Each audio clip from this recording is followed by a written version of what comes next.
გადაწყვეტილების მიმღები არის სამკაციანი ან ერთკაციანი შემადგენლობა ტრიბუნალის, ხოლო ინსტიტუტი ეს არის ადმინისტრირებას უწევს დავისას. როგორც ასეთი ინსტიტუტი თვითონ არ არის გადაწყვეტილების მიმღები. ინსტიტუტის როლი ძალიან დიდი არის არბიტრაჟში და მთავარი არის და სწორად გამოხატული მისი როლი ნამდვილად არის პროცესის ხარდამჭერის და ადმინისტრატორის ფუნქცია.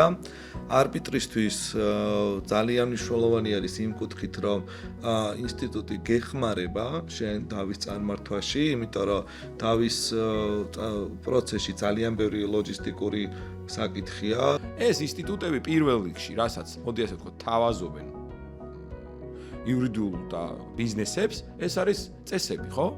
რაღაცა ჩაწერილი არბიტრაჟის წესები, სადაც გეუბნებ, რომ შენ ამას თუ გამოიყენებ, აი ასე ითამაშებ. Ad-hoc არბიტრაჟი ძალიან საინტერესოა იმ მხრივ, რომ არბიტრაჟის აი თავარი თვისება თუ ახასიათებელი, რომ ეს არის ხარეთა ნების გამოვლენის და ავტონომიის შედეგი, ხო, ყველაზე ესე რომ ვთქვათ, ნამდვილად თუ გულწრფელად ad-hoc არბიტრაჟი მაინც გამოხატავს.